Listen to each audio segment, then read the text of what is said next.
எல்லாரும் வணக்கம். ஏன்டா நீங்களாம் சோத்ததான் நிக்கிறியா இல்லை வேற எதுவும் நிக்கிறியா? அதெல்லாம் வாயாடா உன் வாயி. உனக்கு யாரா சாப்பிட்டேன்னு வச்சுக்கிட்ட சாப்பிடணும்னு வச்சுக்கலாம். ஏன்னா அதான் உனக்கு கரெக்டா இருக்கும். ஏண்டா 15 வருஷமா மக்களுக்காக போராடிட்டு இருக்கோம், களத்துல நின்று இருக்கு அப்படிங்கிறீங்க. கட்சியில இருந்து ஒவ்வொருத்தனும் ஒவ்வொரு நாளும் புரிந்து போறான். அதை சரி பண்ணி கட்சியை பலப்படுத்த விட்டுட்டு தேவையில்லாம 24 மணி நேரம் விஜய் பிடிச்ச தொங்கிட்டு இருக்கீங்களா? விஜய் எங்க சோத்துல வந்து மண்ணலி போட்டாரு கேட்க. ஸோ இப்போ நம்ம யாரை பத்தி பேச போறோம்னு கேட்டீங்கன்னா, இதெல்லாம் பத்தி நம்ம பேசக்கூடாது, கடந்து போகணும்னு நினைக்கிறோம். ஆனா ஒரு மீடியால உட்காந்துக்கிட்டு வரமுறை இல்லாம ஒரு ஆபாசமா, அதாவது விஜய்வுக்குலாம் ஓட்டு போடுறாங்க தருதல அப்படிங்கிற மாதிரி கொச்சப்படுத்தி பேசும்போது, அப்ப அதுக்கு புரியுற மாதிரி ஒரு லாங்குவேஜ்ல பேசுறாங்கன்னா அதுக்கு புரியும், உரைக்கும். அதுக்காக இந்த காணொலி. ஸோ இப்போ இந்த வீடியோ வந்து பாத்தீங்கன்னா நாம் தமிழர் கட்சிகளுக்கு எதிரானது கிடையாது, நாம் தமிழர் கட்சி தம்பிகளுக்கு எதிரானது கிடையாது, நாம் தமிழர் கட்சியை சேர்ந்த கொள்கை பிறப்பு சொல்லாளர் சாட்டை அப்படிங்கிற ஒரே ஒருத்தனுக்கு எதிரானதுதான். நம்ம வந்து எப்பவுமே விமர்சனங்களை கருத்து வைக்கும் போது நாகரிகமான முறையில் தான் வைப்போம். ஆனா வரமுறையே இல்லாம ஒரு அநாகரிகமா தொடர்ந்து அவதூறு அதுக்கு உரைக்கிற மாதிரி நம்ம பேச வேண்டியது நம்முடைய கடமை இல்லையா? அவங்க என்ன பேசுறாங்களோ அதே லாங்குவேஜ் தான் நம்ம பேச முடியும். ஸோ அதுக்கு தான் இந்த காணொலி. ஸோ முழுவதுமா பாருங்க. இன்னைக்கு சாட்டை வச்சு செய்யறோம். அது என்னென்ன பேசிருக்கு, எவ்வளவுக்குள்ள கீழ்த்தரமா அவதூறுவா ஆபாசமா பேசிருக்கீங்க சாட்டா போடுறேன், கொஞ்சம் பாருங்க. விஜய் கிட்டத்தட்ட 68 படங்கள் நடிச்சிருக்காரு. இப்போ விஜய் 69ல் நடிச்சுக்கிட்டு இருக்காரு. 30 ஆண்டுகள் ஆகுது சினிமாவுக்கு வந்து. இந்த 30 ஆண்டுகளில் இந்த 68 படங்களில் ரசிகர்களை உருவாக்கியிருக்காரு. கட் அவுட்டுக்கு பாலாபிஷேகம் ஊற்ற வச்சு, தன்னுடைய படங்களுக்கு போஸ்டர் ஒட்ட வச்சு, தன்னுடைய படங்களுக்கு முதல் நாள் முதல் காட்சி வர வச்சு, பஞ்சு டைலாக் பேசி, சிகரெட்டு பேசி, நடிகைகளுடைய பின்னங் பகுதிகளில் வந்து விளையாடி, சில்மிசங்கள் பண்ணி, இந்த 2K kids, 90s kids, 80s கிட்டு எல்லாருக்கும் இந்த மாதிரியான பாட்டுகளை போட்டு, அப்படி கில்லியில் வந்து அப்படியே போட்டு மாவை பிசைஞ்சு அப்படியெல்லாம் பல வித்தைகளை காட்டி அவர் ஒரு ரசிகர் கூட்டத்தை உருவாயிருக்காரு. இப்போ இந்த ரசிகர் கூட்டம் விஜயை பார்க்குறதுக்கு ஒரு தடவையாவது பார்த்துட மாட்டோமா? அவர் கலரா கருப்பா, மாநிலமா, மூக்கு சார்பாக இருக்குமா, உண்மையிலே முடி ஒரிஜினல் முடிதானா அப்படின்னு பல வகையான ஆராய்ச்சிகளோடு விஜயை பார்க்குறதுக்காக தரிசனத்துக்காக காத்து கிடக்கிற பக்தர்கள் போல் அந்த ரசிகர்கள் காத்து கிடந்தான் அவன் வந்தான். இதை பார்த்துட்டு வார லெவல் கூட்டம், எவ்வளோ பெரிய கூட்டம், இந்தியாவிலே இப்படி கூட்டம் வந்தது கிடையாது, யாருக்கும் வந்தது கிடையாது அப்படின்னு சொல்லி புலங்காயுதம் அடைந்து கொண்டிருக்கிற இந்த வேலையில் தான் அல்லு அர்ஜுனாவுக்கு ஒரு கூட்டம் கூடியிருக்கு. எனக்கு தெரிஞ்சு விஜய்க்கு கூடியதை விட குறைந்தபட்சம் 4 மடங்கு கூட்டம் இருக்கேன். அதே மாதிரி தான் இங்கே. அப்போ இந்த கூட்டம் நாளைக்கு அல்லு அர்ஜுனா கட்சி ஆரம்பித்தா போகுமா? போகும். ஆனால் அது ஓட்டா மாறுமா? மாறாது. ஓட்டு போடும்போது அவன் சிந்திப்பான் யாருக்கு போடணும்னு. கேரளாவில் இருக்கக்கூடிய விஜய் ஃபேன்ஸ், கேரளாவில் நிறைய விஜய் ஃபேன்ஸ் இருக்காங்க. அவங்கெல்லாம் விஜய் கட்சி ஆரம்பித்த உடனே கேரளாவில் விஜய் கட்சி ஆரம்பிச்சார் வச்சுக்கோ, ஒருவேளை அங்கே ஓட்டு போட நினைக்கிறீங்க? போட மாட்டான். அவன் பினராயி விஜயனுக்கோ அங்கே இருக்கக்கூடிய காங்கிரஸ் தான் போடுவான். ஏன்னா அவன் தெளிவாக இருப்பான். நான் விஜய்க்கு ரசிகன், ஆனால் என்னுடைய அரசியல் வேற. அந்த புரிதல் இங்கே இருக்கக்கூடிய சில தருதலைகளுக்கு இல்லைன்னா கூட பல பேருக்கு உண்டு. விஜய் அவர் தான் நெத்தியில் எல்லாரையும் போல முடி வச்சு வராச்சே, அவர் என்ன பண்ணியிருக்காரு? அது எப்படி ப்ரோ, என்னுடைய கூட்டத்தை பார்த்தீங்களா, மை கிரௌடை பார்த்தீங்களா, என்னுடைய நண்பா நண்பீஸை பார்த்தீங்களா, பூரா வந்து ஃபயராக இருப்பாங்க. நான் சொன்னால் என்ன நினைச்சுவாங்க, குளிக்கிறாங்களே இல்லையோ, நான் சொன்னால் தீக்குளிப்பாங்க அப்படிங்கிற அளவுக்கு அவர் பேசியிருக்காரு. நான் சொன்னோம்னா அப்படி ஸ்பைக் மண்டை வச்சுக்கிட்டு மேலே விஜய்னு எழுதுவான், என்ன வேணாலும் பண்ணுவான். நெஞ்சில் எழுதுவான், வயிற்றில் எழுதுவான், குதிங்காலில் எழுதுவான், எதில் வேணாலும் விஜய்னு எழுதுவான். அந்தளவுக்கு அவன் வந்து வெறி பிடிச்ச ரசிகர்கள். என் ரசிகர்கள் வந்து முதல் நாள் முதல் காட்சி ஒரு மோசமான படமாக இருந்தாலும், மொக்க படமாக இருந்தாலும், கேவலமான கேடுகட்ட அசிங்கமான ஆபாசமான பார்க்கவே முடியாத படத்தை கூட அவன் வந்து வெற்றி படமாக மாற்றுவான். 100 கோடி வசூல் பண்ணிக்காத 300 கோடி சொல்லி கப்ஸா அடிச்சு விடுவான். அப்படிப்பட்ட ரசிகர்களோடு நான் வச்சுக்கிறேன். நான் கண் அசைச்சா போதும், கெட்ட வார்த்தையில் கேவலமாக எல்லாரும் திட்டக்கூடிய ஒரு பெரிய படையை நான் வச்சுக்கிறேன். அதை வச்சுவிட்டு நீங்கள் வந்து எப்படி என் கூட வர முடியும்னு சொல்ல முடியும் அப்படின்னு சொல்லியிருக்காரு. இல்லை அதெல்லாம் வந்து முடியாது அப்படின்னு 2 பேருக்குமான பேச்சுவார்த்தை, யார் முதல்வர் யார் துணை முதல்வர் அப்படிங்கிறதுல இழுத்துக்கிட்டு போயிருக்கு. இப்போ இந்த சூழ்நிலை தான் இப்போதைக்கு இதுலேருந்து நம்ம விலகணும். நம்ம இல்லைன்னு சொன்னால் தான் எடப்பாடி பழனிசாமி இறங்கி வருவார்.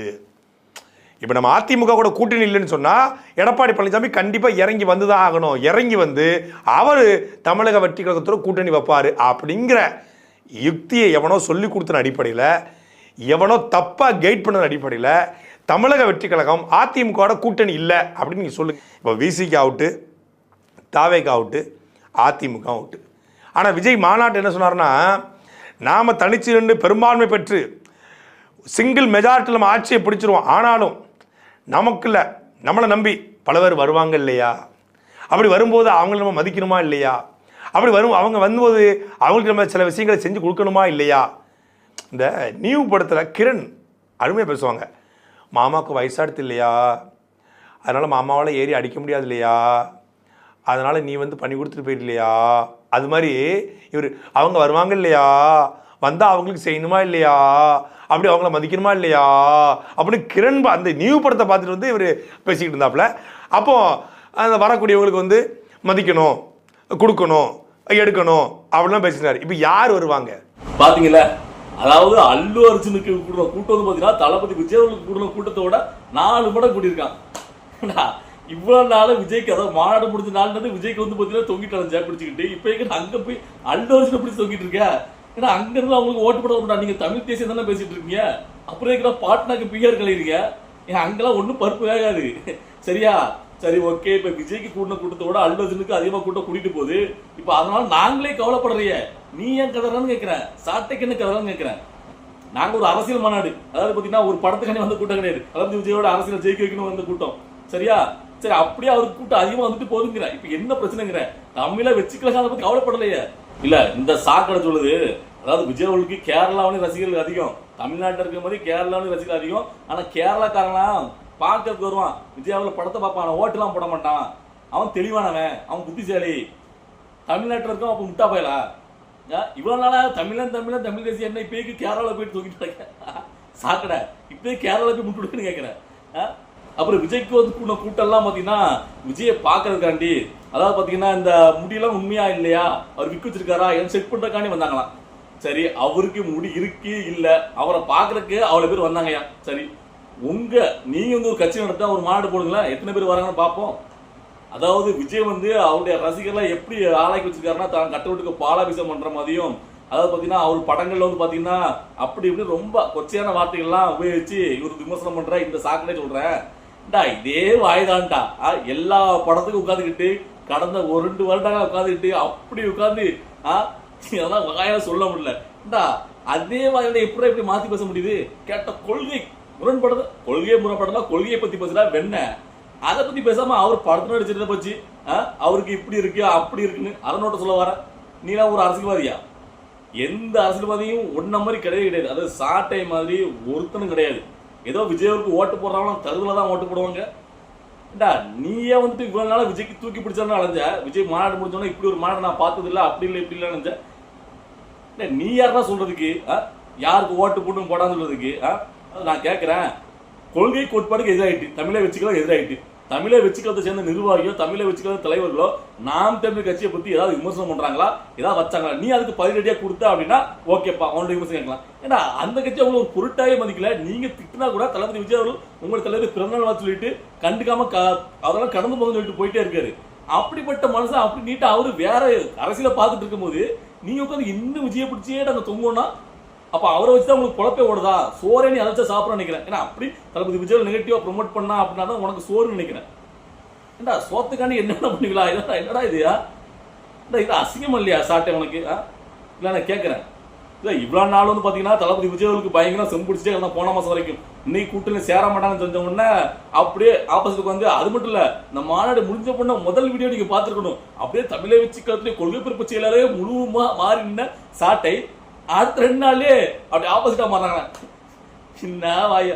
அப்ப வந்துட்டு உனக்கு ஒரு ஆசை இருந்திருக்கு, தமிழை வச்சுக்கிறது நமக்கு ஒரு போஸ்டிங் தந்துருவாங்களா, நம்மள கொள்கை பிறப்பு செயலாளர் ஆக்கிறவங்கன்னு ஒரு ஆரோக்கியில பேசிட்டு நினைக்கிறேன்.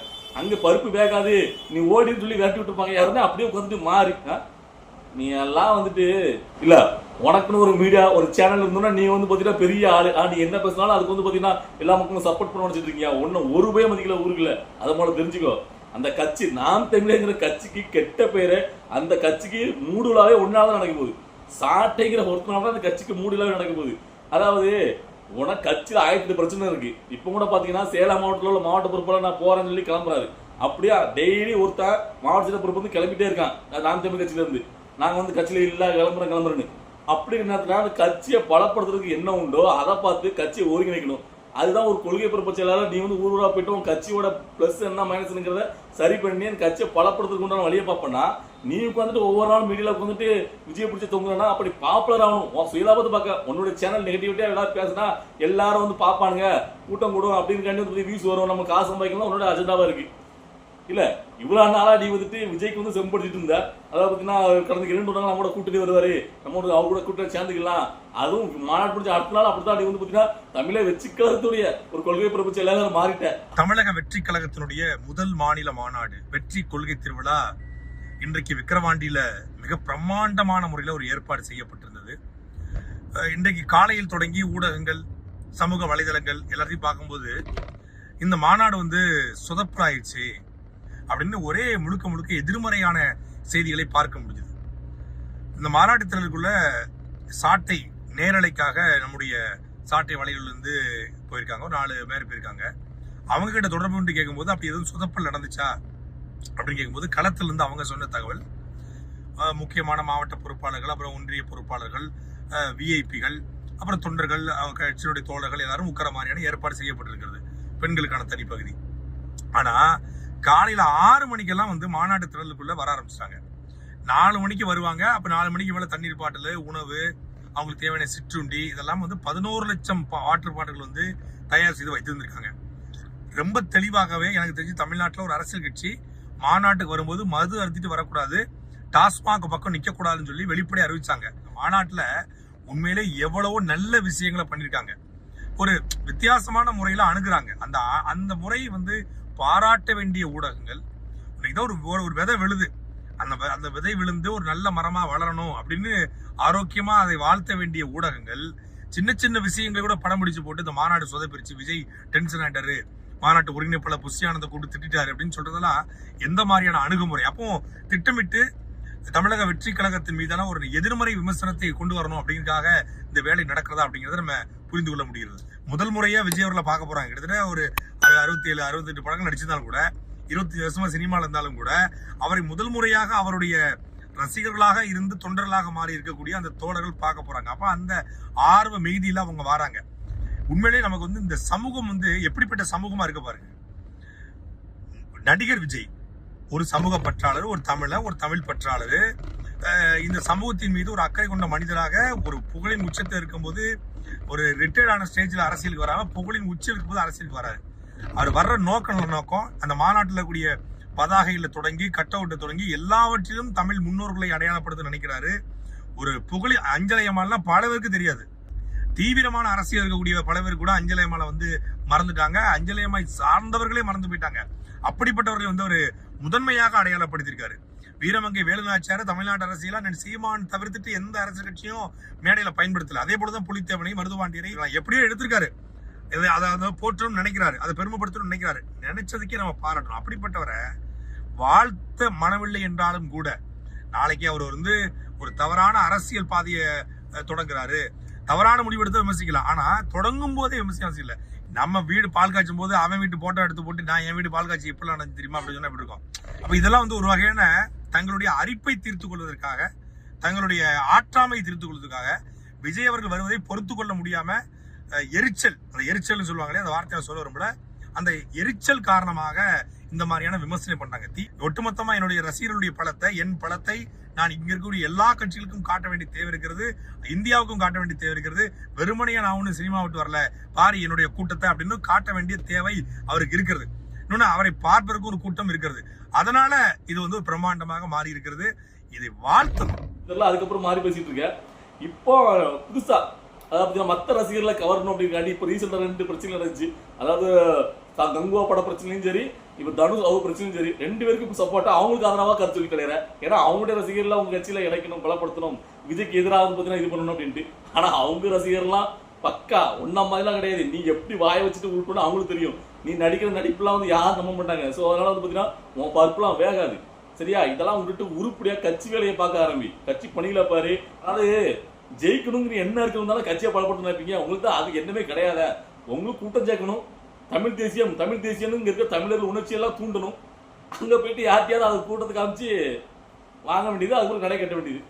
இதுக்கு ஒரு கட்சியில் வச்சுட்டு அழைச்சிக்கிட்டு சோ இந்த சாட்டை போன மாசம் எப்படி பேசிருக்கு, இந்த மாசம் எப்படி பேசிருக்கு நீங்களே பாருங்க. விஜய் சூப்பர் ஸ்டார் இல்ல, விஜய் எப்படி சூப்பர் ஸ்டாரான்னு சொல்லாங்கிறதுக்கு விஜய் வந்து அப்பா அம்மாவை கைவிட்டாரு, விஜய் வந்து அவரை அங்க மதிக்கல இங்க மதிக்கல, அவங்க அப்பா தூக்கி விட்டாரு அப்படின்னு சொல்லி குற்றச்சாட்டு வைக்கிறாங்க.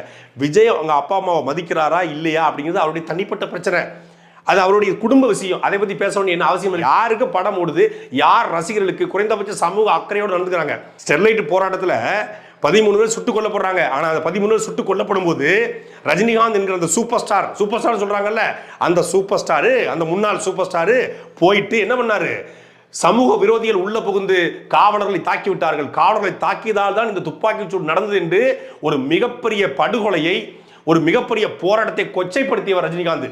சமூக விரோதிகள் தமிழ்நாட்டில் வாழ்ற மக்களை, தூத்துக்குடியில் வாழ்கிற மக்களை, போராளிகளை சமூக விரோதிகள்னு சொன்னாரு. அருணா ஜெகதீசன் ஆணையத்தில் கூட ரஜினிகாந்தை கேள்வி கேட்டிருந்தாங்க, இப்படி பொறுப்பு இல்லாமல் பேசாதீங்க அப்படின்னு சொல்லி. ஒரு அருணா ஜெகதீசன்கிற ஒரு நீதிபதியே ரஜினிகாந்தை கண்டிக்கிற அளவுக்கு இருந்துச்சு. அவர் தமிழ்நாட்டுடைய சூப்பர் ஸ்டாரா அப்படின்னு பேசினா பல விமர்சனங்களை ரஜினிகாந்த் மேலே வைக்கலாம். மண்டபத்துக்கு வாடகை கொடுக்கற தொடங்கி, அரசியலுக்கு வர ரசிகர்களை ஏமாற்ற தொடங்கி, தன் கல்யாண மண்டபத்தில் ரசிகர்களுக்கு சாப்பாடு போடல தொடங்கி பல குற்றச்சாட்டுகளை அவர் மேலே வைக்கலாம்.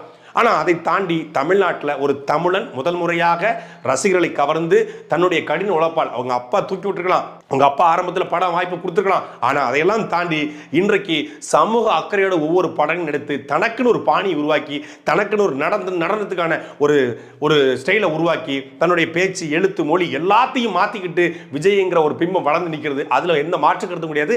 விஜயை கொண்டாடுவோம், விஜய் தமிழ்நாட்டுடைய சூப்பர் ஸ்டார் தான். அதே பார்த்துட்டு நீங்களே ஒரு முடிவுக்கு வாங்க. ஸோ இந்த வீடியோ பார்த்துருக்க மக்கள் உங்களுக்கு என்ன தோணுது, நான் பேசுறது சரியா தவறா அப்படிங்கிறத கமெண்ட்ல பதிவு பண்ணுங்க. இந்த மாதிரி இன்ட்ரெஸ்டான வீடியோக்கு நம்முடைய நான் பழத்தில் சப்ஸ்கிரைப் பண்ணுங்க. இந்த வீடியோ உங்களுக்கு பிடிச்சிருந்தா லைக் பண்ணுங்க, ஷேர் பண்ணுங்க.